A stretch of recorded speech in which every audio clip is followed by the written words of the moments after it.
Today I'd like to start with an exercise. No, not like sit ups or push ups.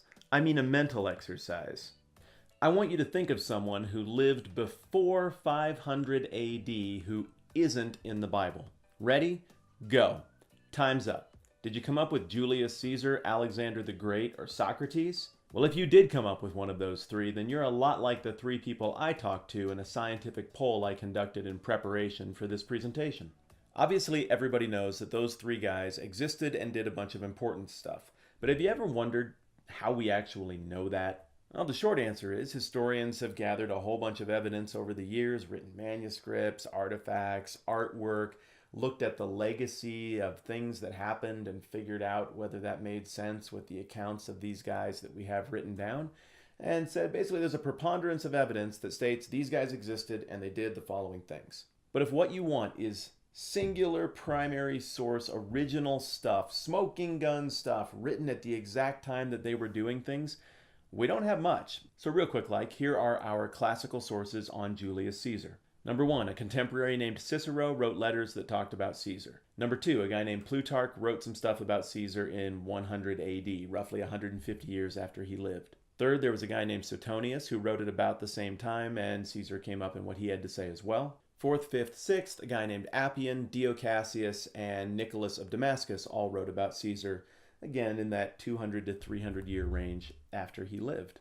Beyond that, we can confirm that there was a guy named Caesar based on the fact that there's a famous sculpture of him that got copied and copied and copied and copied, and based on the fact that he coined money. But mostly, do you know how we know what we know about Caesar? It's from stuff Caesar wrote. Caesar told us about Caesar. He was a prolific author. He wrote about his military exploits in Europe, and we still have all of that stuff. So we know a lot of stuff about Caesar from outside sources a long time after the fact, but we know a ton about Caesar because of what Caesar said about himself. Well, Caesar lived from about 100 BC to 44 BC, but if we want to talk about Alexander, we have to go even further back. He lived from 356 to 323 BC, and we have no contemporary accounts that survive of any kind of first-hand description of what was going on. Rather, historians depend on roughly third-hand accounts that came up 300 or 400 years after the fact. That doesn't mean we don't know anything about him, though. I mean, we know a ton about him, and all of those different sources roughly line up and give us a pretty clear picture of what his life was like. Both of these guys were conquerors, so there's a whole bunch of external political and historical realities that also match up with the written accounts that let us know they probably did this stuff the way it was described. Socrates is a little bit of a different deal, though. He lived a generation before Aristotle. He's regarded as one of the great thinkers in the history of the Western tradition, but he didn't write anything down, and nobody, at least immediately, recorded exactly what he was saying. We have stuff that Plato, his student, wrote down that gives an account or an idea of what Socrates was about, and we have some other external accounts that are just way after the fact. We have no architecture, no relics, no coins, no conquest. And the earliest copies we have of stuff written about Socrates post-date him by hundreds and hundreds of years. My point is that if you really go and look about how we know what we know about these super famous people, there isn't a ton, but it's quite a lot to have surviving for 2,000 or 2,500 years.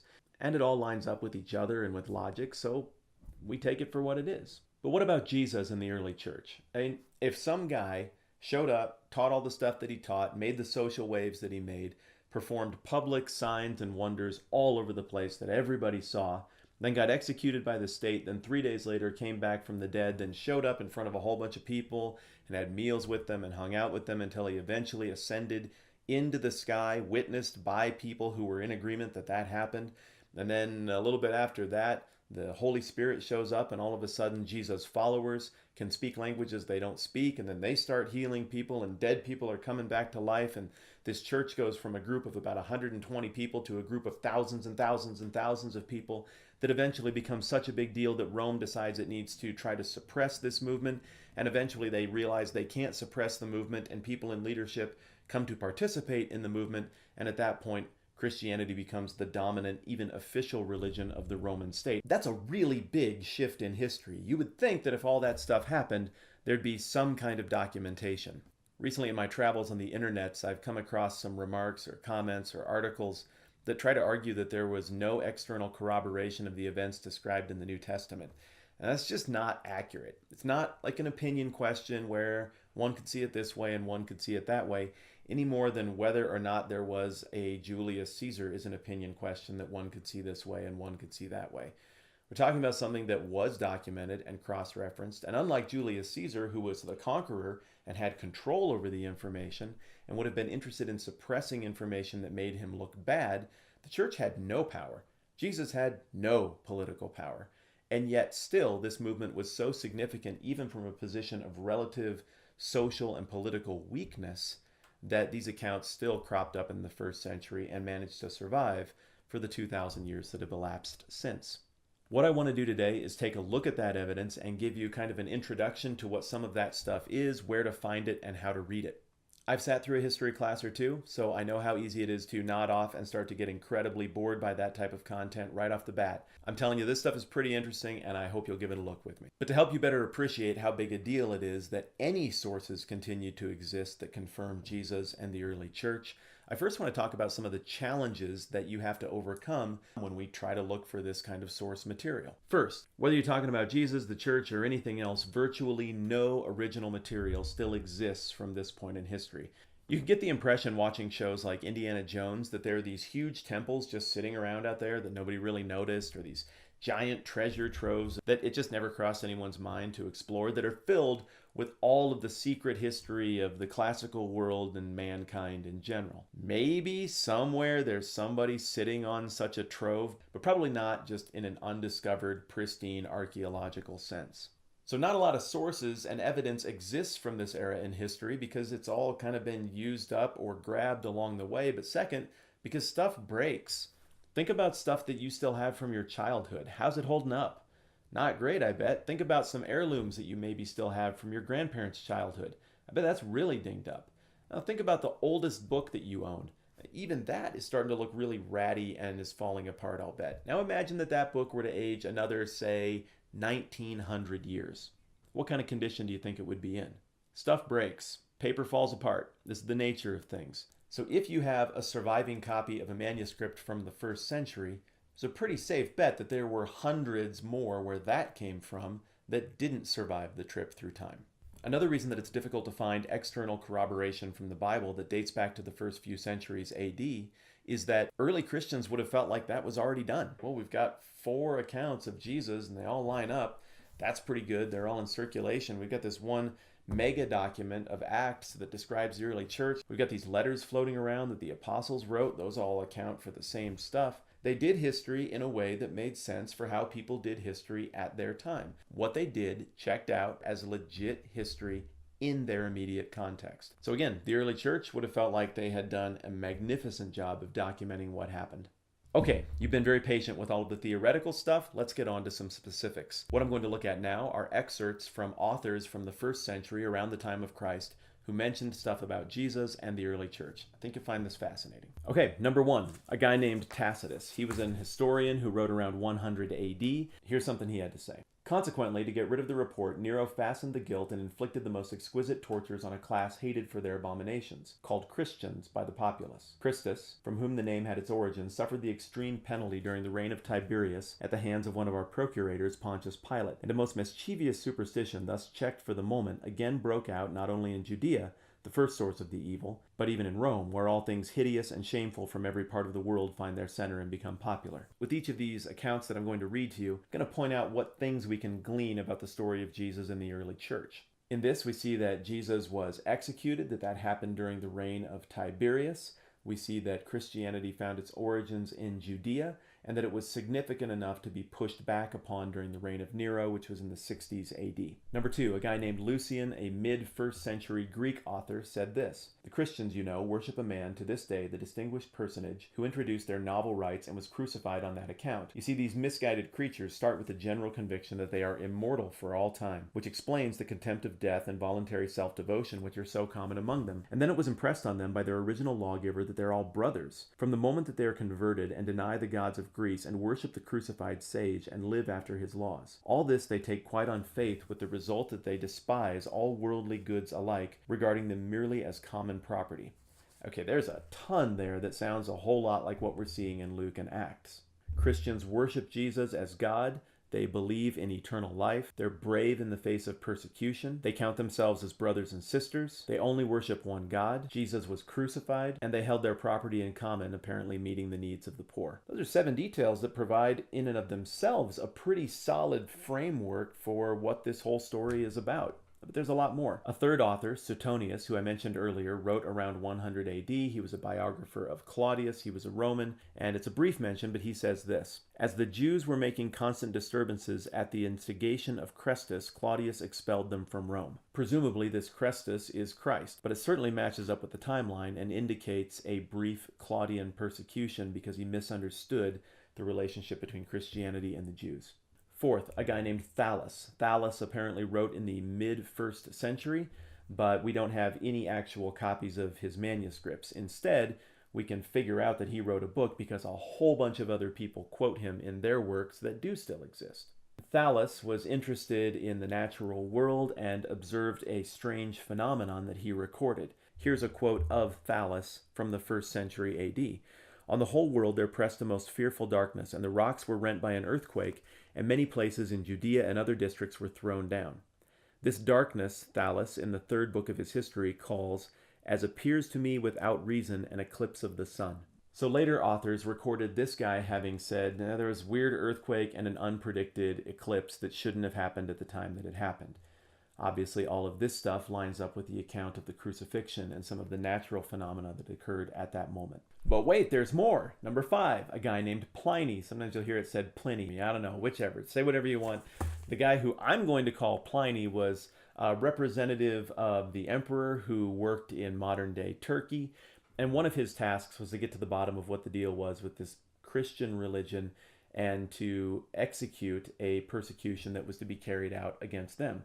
He wrote back to the Emperor Trajan the following report. "They, the Christians, were in the habit of meeting on a certain fixed day before it was light, when they sang in alternate verses a hymn to Christ as to a God, and bound themselves by a solemn oath not to any wicked deeds, but never to commit any fraud, theft, or adultery, never to falsify their word, nor deny a trust when they should be called upon to deliver it up. After which it was their custom to separate and then reassemble to partake of food, but food of an ordinary and innocent kind." He goes on in another letter. "I asked them directly if they were Christians. Those who persisted I ordered away. Those who denied they were or ever had been Christians worshipped both your image and the images of the gods and cursed Christ. They used to gather on a stated day before dawn and sing to Christ as if he were a god. All the more I believed it necessary to find out what was the truth from 2 servant maids which were called deaconesses by means of torture. Nothing more did I find than a disgusting fanatical superstition. Therefore I stopped the examination and hastened to consult you on account of the number of people endangered. For many of all ages, all classes, and both sexes already are brought into danger." There's a ton going on here, and this is coming from a hostile source, but you got to admit the Christians come off looking pretty dang good in this account. From Pliny's correspondence with Trajan, we can deduce then that Christians met weekly, that they sang songs about God, that they viewed Jesus as God, that they had a code of Christian morality based on the teachings of Christ, that they met each other's needs, that they were evangelistic, and that they were persecuted by Rome. So there's 7 more things that give us a sense of what the church looks like, and if you've been with me on this Acts thing, that sounds just like what we're seeing in Luke's account. A 6th source is the Talmud, a Jewish document probably written around the 3rd century AD. Obviously this would not be a flattering account of the history of Jesus, but it's an account nonetheless. It goes like this. "On the eve of the Passover, Yeshua, Jesus, was hanged. For 40 days before the execution took place, a herald went forth and cried, 'He's going forth to be stoned because he's practiced sorcery and enticed Israel to apostasy. Anyone who can say nothing in his favor, let him come forward and plead on his behalf.' But since nothing was brought forward in his favor, he was hanged on the eve of the Passover." Stuff we can glean from this. Jesus was crucified, he did miracles, people followed him, and his support momentarily waned during his trial and execution. 7th, here's another Jewish source, a guy named Mara bar Serapion, who was writing after the destruction of the temple, so just after 70 AD. This guy's account might be considered favorable toward Christianity, so you can decide for yourself whether this counts as a extra biblical non-Christian source once you've heard it for yourself. What he had to say goes like this. "What advantage did the Athenians gain from putting Socrates to death? Famine and plague came upon them as a judgment for their crime. What advantage did the men of Samos gain from burning Pythagoras? In a moment, their land was covered with sand. What advantage did the Jews gain from executing their wise king? It was after that that their kingdom was abolished. God justly avenged these 3 wise men. The Athenians died of hunger. The Athenians died of hunger. The Samians were overwhelmed by the sea. The Jews, ruined and driven from their land, live in complete dispersion. But Socrates didn't die for good. He lived on in the teachings of Plato. Pythagoras didn't die for good. He lived on in the statue of Hera. Nor did the wise king die for good. He lived on in the teaching which he'd given. Regardless of whether or not you agree with his position, we can still gather historically that Jesus was regarded as a wise teacher, that people followed him, and that he was crucified at the behest of the Jews. Eighth, a guy named Celsus, who was a harsh Roman critic of Christianity who wrote in the mid-100s. He said the following: Jesus, on account of his poverty, was hired out to go to Egypt. While there, he acquired certain magical powers. He returned home highly elated at possessing these powers, and on the strength of them, gave himself out to be a god. It was by these means of sorcery that he was able to accomplish the wonders which he performed. Let us believe that these cures, or the resurrection, or the feeding of a multitude with a few loaves, these are nothing more than the tricks of jugglers. It is by the names of certain demons and by the use of incantations that the Christians appear to be possessed of miraculous power. Celsus's attacks on Christianity were so aggressive that they drew responses from key early church leaders like Origen. Even though what Celsus wrote was obviously biting and fully condemning of Christianity and anybody who would believe that stuff, still the fact that he wrote it, that it was a big enough deal to be responded to, and in the details he wrote down, we get further external corroboration of some of the details of Jesus in the early church. We can gather that Jesus went to Egypt, that he had power, that he proclaimed deity, that he specifically raised from the dead, that he specifically healed, that he specifically fed a multitude, and implicitly we can gather that the church mattered enough by this point for Celsus to throw his energy into this criticism. Ninth, a guy named Josephus also wrote about this stuff. He's maybe the most famous first century historian out of the Jewish ranks. He was a Jew who fought on the side of the Jews when they rebelled against Rome, but then when he realized that Rome was definitely going to win, he flipped sides and eventually became a Roman historian. He wrote great big volumes that tell us all kinds of things about the early age of the emperors in the 1st century AD, and not surprisingly, Jesus does come up in what he writes. But what Josephus had to say is contested. I am of the opinion that some of Josephus's famous quote about Jesus, that I'll read to you in a second, is a later addition by an eager Christian. But I'll let you hear it anyway. Here's how it sounds. Now there was about this time Jesus, a wise man, if it be lawful to call him a man, for he was a doer of wonderful works, a teacher of such men as received the truth with pleasure. He drew over to him both many Jews and many of the Gentiles. He was the Christ, and when Pilate, at the suggestion of the principal men amongst us, had condemned him to the cross, those that loved him at the first did not forsake him, for he appeared to them alive again the 3rd day, as the divine prophets had foretold these and 10,000 other wonderful things concerning him.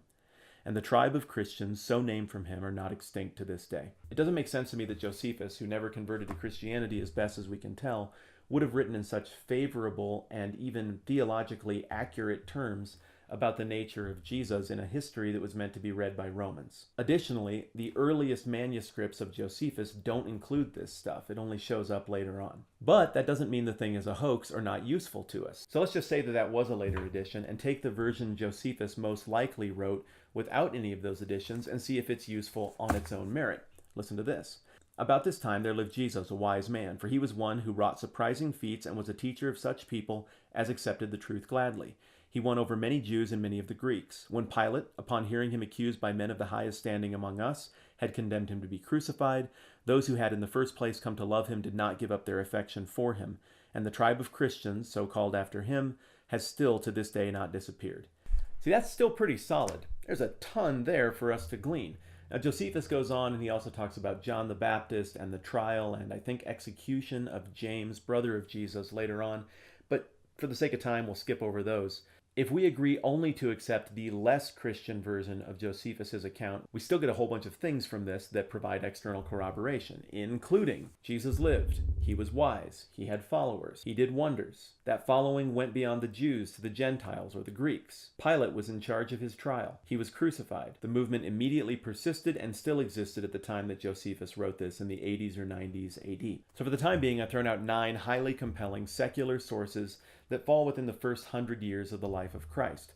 But in addition to that, there are tons of extra-biblical Christian sources that some people just say, that doesn't count, they were Christians. Well, I think they do count in the same way that Julius Caesar writing about himself counts for giving us insight as to what went on in the story of Julius Caesar. It's not like all these extra biblical Christian writings were just fabricated.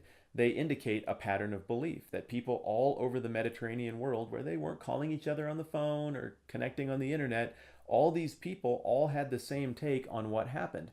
And all the things they wrote still had to pass muster under the review of a living memory audience. I'm not going to read excerpts from all of these extra biblical early Christian sources, but I am going to run down some of the details so that you can look them up for yourself if you would like later on. Clement of Rome wrote letters to the Corinthian church, among other things, and essentially confirms Luke's account in Acts across the board of how the church developed. Ignatius of Antioch died around 100 AD. He wrote from about 70 AD until the end of his life, and in that writing he confirmed a lot of the political details of Jesus' execution, as well as the religious details of his teaching, as well as the practical details of his life and the wonders he performed. He also gave accounts of the early church that line up neatly with the book of Acts. We also get the same kind of accounts from Quadratus, Aristides, and Justin Martyr. There's a ton of rich detail there, and you can look all of that up on your own time if you would like. So here's the thing. If you go back through and think about all the things that we have externally confirmed from each of these sources that I mentioned and listed out, it's like most of the New Testament.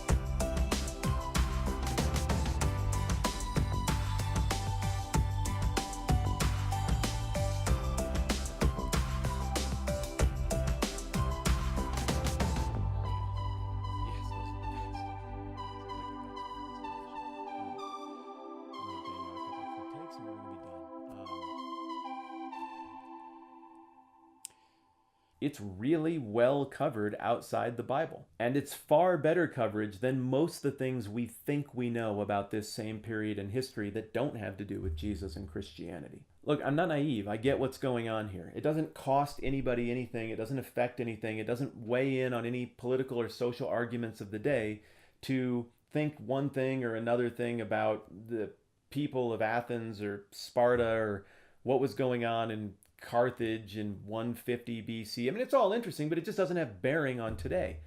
But this does.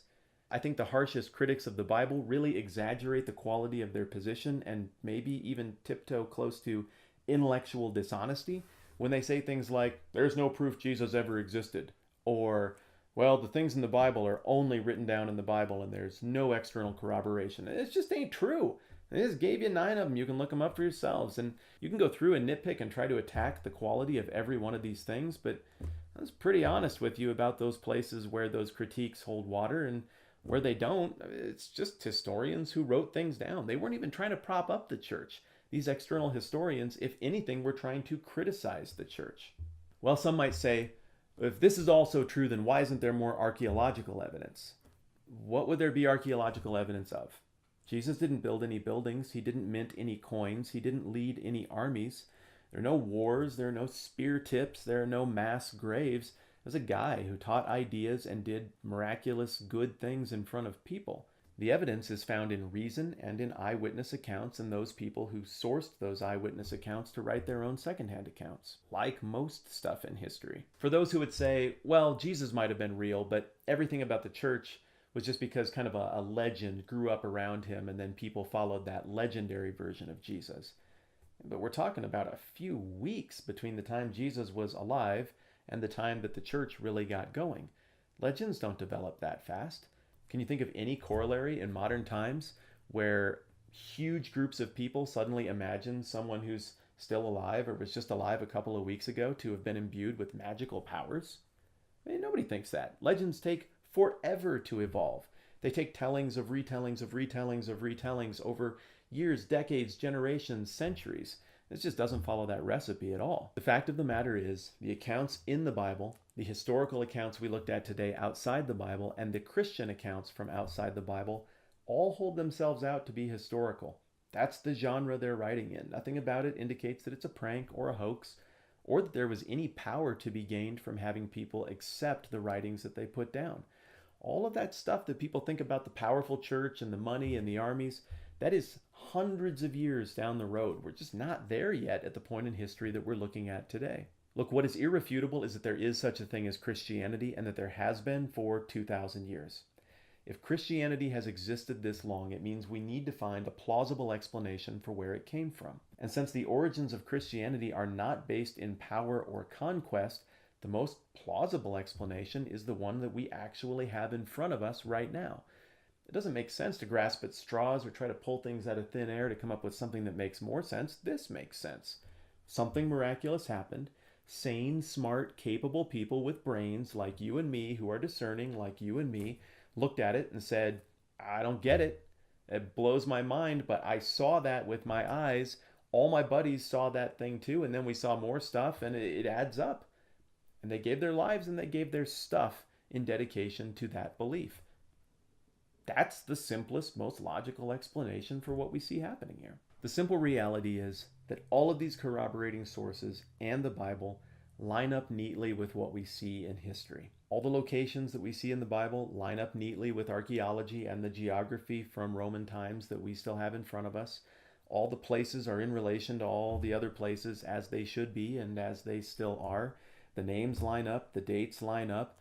This looks like something that happened historically, and it looks like there aren't glaring historical errors in this account. Anymore, if you really boil it down, I think what people are really having an issue with is historical inquiry in general when they complain about the reliability of the Bible or these accounts. In the 21st century West, we're all pretty good at scientific inquiry, and we all understand those parameters. Without meaning any insult to you or to me, I just don't think it's quite as natural for us anymore to engage in non-scientific inquiry, to study the past.